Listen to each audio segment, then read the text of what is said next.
Limbah adalah sisa proses produksi bahan yang tidak atau belum memiliki nilai ekonomis atau nilai guna dalam pembuatan atau pemakaian. Jenis-jenis limbah laboratorium. Ada 3 jenis limbah pada laboratorium, yaitu padat, cair, dan gas. 3 jenis limbah itu dibagi menjadi 2 jenis, yaitu limbah medis dan non-medis. Limbah medis, limbah benda tajam, objek atau alat yang memiliki sudut tajam, sisi, ujung atau bagian menonjol yang dapat memotong atau menusuk kulit, seperti jarum, pecahan gelas, pisau bedah. Limbah patologis, jaringan atau potongan tubuh manusia, contoh bagian tubuh, darah, dan cairan tubuh yang lain termasuk janin. Limbah farmasi, limbah yang mengandung bahan farmasi, contoh obat-obatan yang sudah kadaluarsa atau tidak diperlukan lagi. Limbah non-medis atau umum adalah limbah yang tidak berbahaya dan tidak membutuhkan penanganan khusus. Contohnya limbah domestik, limbah kemasan non-infectious. Pengelolaan limbah medis, laboratorium dari lab kimia, mikrobiologi maupun patologi. Limbah padat. Yang pertama dipisahkan antara limbah medis dan non-medis, yang kedua dibuang ke sampah medis. Limbah cair, yang pertama diencerkan, yaitu penambahan air sampai konsentrasi limbah menurun. Yang kedua diberi lisol atau disinfektan untuk membunuh bakteri atau virus. Yang ketiga disalurkan untuk dibuang ke IPAL atau instalasi pembuangan air limbah. Limbah gas. Jika terjadi kebocoran gas di laboratorium, maka dilakukan pembukaan ventilasi seperti jendela dan exhaust. Untuk laboratorium di industri yang lebih besar, dilakukan penanganan khusus dengan tim khusus pengelola limbah emisi gas bocor. Contoh pengelolaan limbah medis dan non-medis lab patologi, seperti saat laboran membuang jarum suntik yang digunakan untuk mengambil darah pasien. Limbah dari jarum suntik biasanya terdapat 3, yaitu bungkus plastik bekas jarum yang termasuk limbah non-medis, lalu ada spuit jarum, dan jarum yang termasuk limbah medis. Setelah digunakan untuk pengambilan darah, jarum suntik dihancurkan di alat needle burner atau shrink destroyer, lalu spuit dibuang ke sampah medis.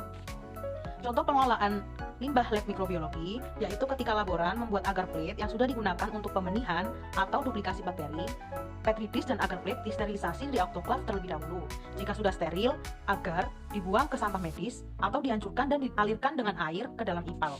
Di IPAL atau instalasi pembuangan air limbah seperti yang ada di gambar berikut menunjukkan bahwa ada sekat-sekat untuk menyaring limbah dari laboratorium. Disekat bagian tengah sampai paling akhir biasanya ditaruh makhluk hidup seperti ikan untuk memastikan limbah telah terproses dengan baik sebelum dibuang ke selokan. Pengolahan limbah non-medis laboratorium. Pertama, dilakukan pemisahan antara limbah medis dan non-medis dipisahkan. Kedua, limbah non-medis langsung dibuang ke sampah non-medis. Ketiga, limbah non-medis akan disetorkan ke tempat pembuangan akhir. Nah, di video kali inilah kita akan bahas mengenai keselamatan kerja di laboratorium. Jadi, tonton video ini sampai selesai. Yang pertama yang akan kita bahas adalah tata tertib yang ada di laboratorium.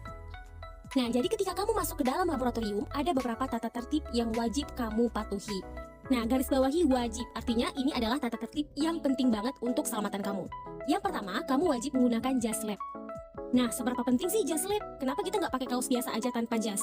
Nah, jadi kamu wajib memakai jas lab ini karena banyak sekali bahan kimia yang bersifat fatal yang berbahaya banget jika terkena langsung oleh kulitmu.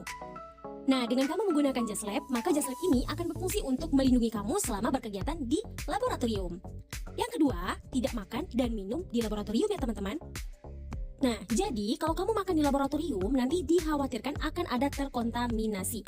Terkontaminasi apa? Itu baik dari zat kimia ke makanan atau sebaliknya. Jadi ketika hal tersebut terjadi, maka akan bersifat fatal bagi kesehatan kita. Bahkan ketika yang dikenakan itu zat kimia yang berbahaya, itu bisa menyebabkan kematian. Ngeri ya. Yang ketiga, meja kerja yang harus selalu rapi. Nah, kamu juga harus membersihkan alat-alat praktikum ketika sudah selesai memakainya. Jadi kalau di laboratorium, sampah padat dan cair ini memiliki tempat pembuangan masing-masing, karena untuk jenis-jenis sampah tersebut terdapat penanganan yang berbeda-beda. Nah, selanjutnya, hal yang harus kamu perhatikan ketika kamu berada di laboratorium.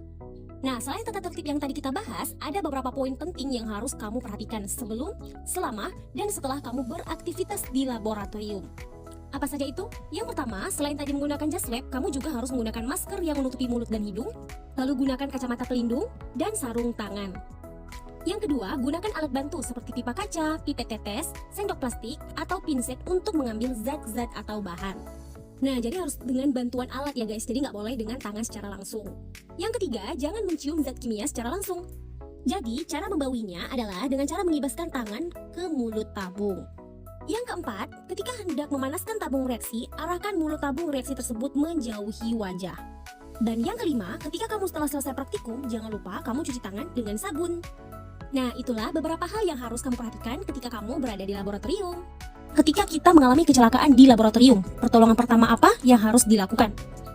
Nah, jika kamu dan temanmu mengalami kecelakaan kerja di laboratorium, hal pertama yang harus kamu lakukan adalah tetap tenang dan jangan panik. Nah, kenapa kamu nggak boleh panik? Jadi, kalau kamu panik, takutnya itu bisa membahayakan sekitar. Takutnya ketika kamu panik, kamu menyenggol peralatan atau bahan kimia yang lainnya. Itu bisa memperkeruh keadaan. Nah, tapi beda kejadian, beda pula cara penanganannya. Berikut ini beberapa macam pertolongan pertama kecelakaan di laboratorium. Yang pertama, bila tertelan zat kimia. Jadi, jika kamu tertelan zat kimia atau temanmu, segera muntahkan dan kumur-kumur dengan air. Nah, kalau sampai pingsan, segera bawa ke rumah sakit untuk mendapatkan penanganan medis lebih lanjut, karena ini sangat berbahaya. Yang kedua, luka bakar. Siapa yang masih percaya kalau mengoleskan odol dapat mengurangi efek yang ditimbulkan dari luka bakar? Itu salah besar ya guys. Jadi langkah pertama yang kamu harus lakukan adalah dengan mengoleskan salep jika lukanya tergolong ringan. Tapi jika nampak parah dan menimbulkan rasa nyeri yang berlebihan, segera kompres dengan air es atau langsung aja periksa ke dokter. Kemudian selanjutnya, jika mata terkena percikan zat kimia. Jadi jika mata kamu terkena percikan zat kimia, jangan dikucek walaupun perih.